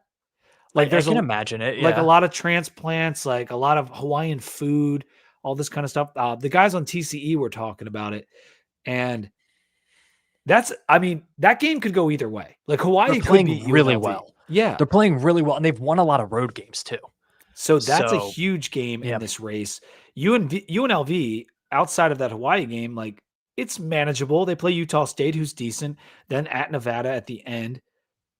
It could be any of Hawaii, Boise, UNLV, or New Mexico with San Diego State. Like New Mexico has a shot at this thing, man. Yeah. I think they're playing well right now. Boise without Maddox Madsen kind of scares me. And that's why I eliminated them because their wide receivers had some disciplinary issues too, and that defense looks like they lost some of their best players. Like they returned a lot of players, but they lost like their 4 best players outside of Madsen. And I think they might have a little bit of a leadership void on that team is what it looks like, but they're still favored to win this conference. Yeah. Boise State's still favored. I think that's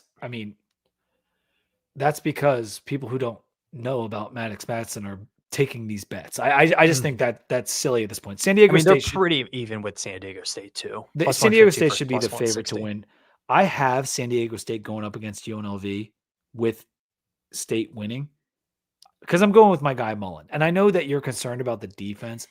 Keep in mind about Mullen and the defense. It's year 1. He has no business with this UNLV team competing for a conference championship. I think, who does Boise have left? Do you have that pulled up? Yeah, I've got it here.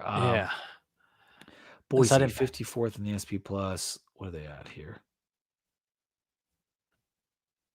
Because I think so San Diego State is hosting Boise this weekend. Yeah, okay. So I knew there was one more big matchup left. Dude, I really like San Diego State to win this thing. Yeah, so do I. I'm going to go with them. Yeah. Yep. I'm going with them as the winner. On the islands in the rain, it happens. You move on to the next game. San Diego State's best is really good. I'm rooting for Hawaii to make the championship game. Me too. San Diego State Hawaii rematch in Vegas. Oh, that'd be good. And if UNLV gets there, great. Like this was another really tough one to pick outside of San Diego State. So that does it. In terms of the Pac-12 and the independent teams, Oregon State did beat Wazoo 2 weeks ago inexplicably because I felt like Wazoo is a much better football team, but it didn't matter. And then they followed that up, the Beavers did, by losing to Sam Houston. So figure it Hilarious. out. College football is just tremendous stuff. Notre Dame and UConn, the other independents, the only independents, they got big wins this weekend. Both very different type of wins, but they both got wins. So that rounds out the entirety of college football. In terms of the best QBRs of the weekend, number one, and I was trying to make sure I got the right week this time. Byron Brown, number one from USF, had a great week. TJ Lateef of Nebraska. Heck yeah, Is he dude. already better than Dylan Royal? Many are asking. Ethan Kaliak-Manis was number 3 with Rutgers' big win over Maryland. Diego Pavia, number 4. Ritzlaff, number 5. And someone named Cutter Boley from Kentucky was number 6. Unbelievable. Yep. You ready to do some? Well, I also I'll show it at the end. Playoff picks. I'll put up Sam's first.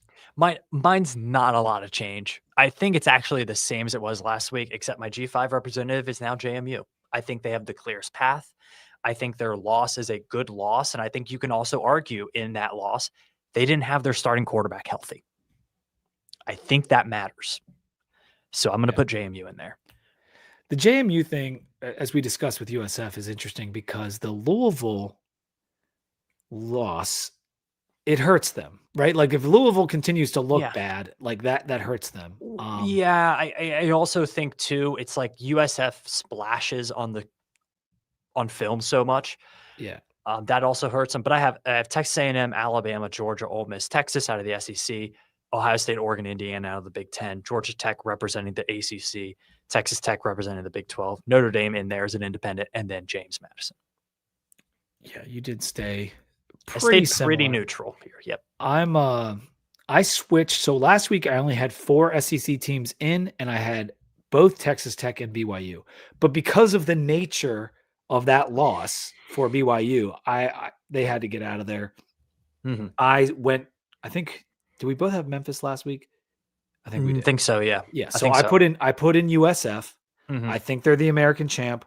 I think they're going to get in. And you got to keep in mind, even if JMU does go 11-1, they could easily lose to Southern Miss. And then, USF gets it that way. I just think USF is the best G6 team.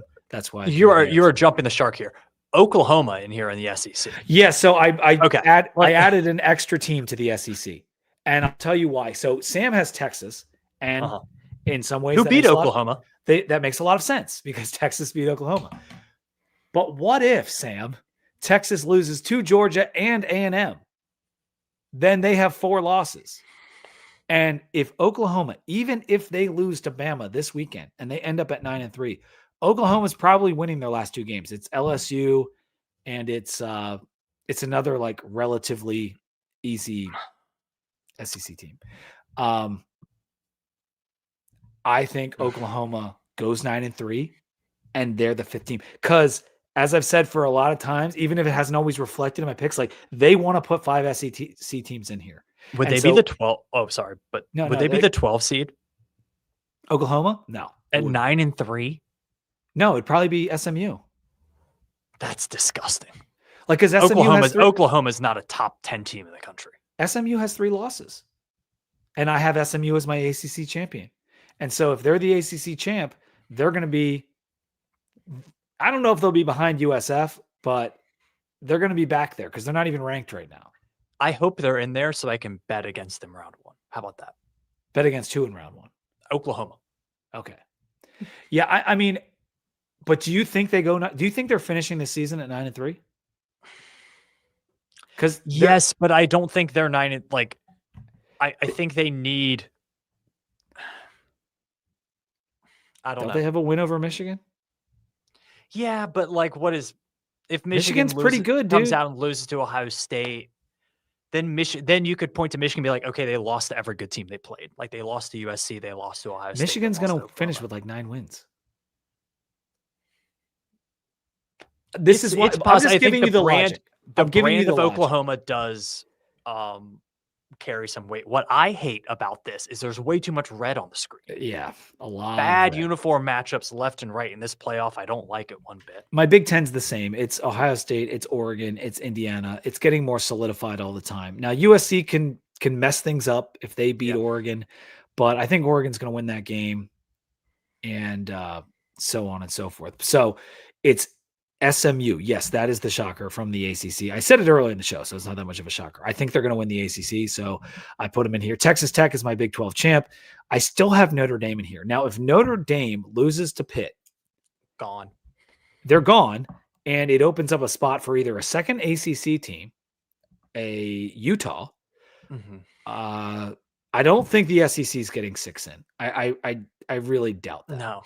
But it could open up a 4th spot for the Big Ten as well. So the Notre Dame thing is going to be fascinating to watch here. But so for you and Texas getting in, you think they're winning out, or are they 9-3?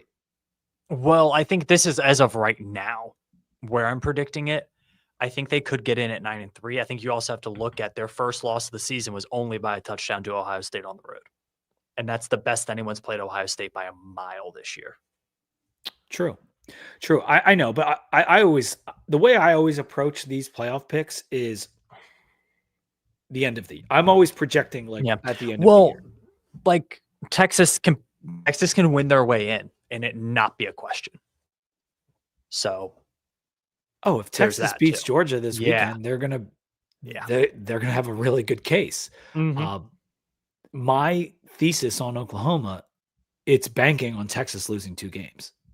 Yeah, which very likely. It's not that it's likely, but the chances are there. Like the A&M and Georgia are very good, and I don't think Texas is that good.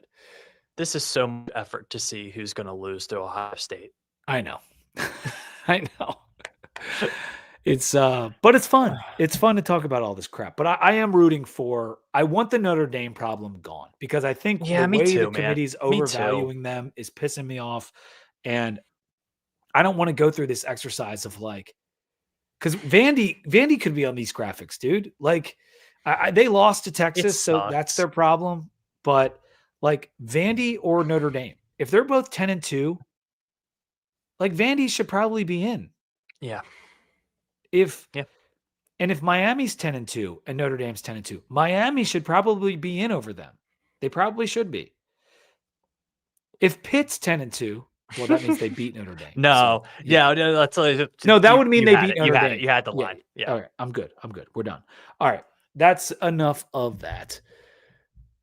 There was a tweet. You sent me the David Hale tweet. Let me pull it up on the screen. We can talk about it on Too Deep. I think it's more appropriate. Okay. Yeah. Did you want to bring up this, or do you want to talk about this on Too Deep? This, if you're watching on YouTube, this is from Statso War on Twitter. Parker Fleming, who does incredible college football data work. I just wanted to point out how much Texas Tech has separated itself from the pack in terms of net efficiencies. Same with Ohio State and Indiana. I think there are 3 teams that I'm really looking at as potential national title teams. And I 4. And I really want to add Texas Tech to the 5th. Right now I have Oregon, Texas A&M, Ohio State, Indiana. Maybe Alabama if they can run the ball, but Texas Tech I really want to add in there, man. I just feel like Texas Tech should be number 5, maybe number 4 in the country. Yeah. I think they can compete with Alabama. I think they can compete with Ole Miss. I think they can compete with Georgia. I think they're on that level. Whatever. All right. Well, that's going to do it for the show. That was a lot of fun, dude. We went through every conference. There were so many scenarios in heavy detail. We're talking about the frickin' Mac here. How do I get this off the gosh darn screen?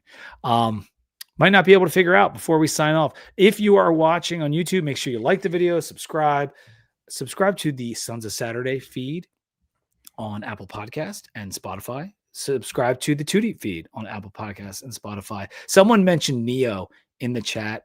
This is a college football show. However, we did have our Hokie Hoops episode talking about the big win over Providence. That is out there on YouTube. It's in the Too Deep feed. We actually ran it as a bonus episode. And so that's going to be really fun. So stay tuned to the Sons of Saturday podcast feed and channel for all of the Hokie Hoops action throughout the year. And one more shout out to the veterans as we're leading up to. I can't get the metric off the screen, so we are going to say goodbye. And until next time, go Hokies. Go Hokies.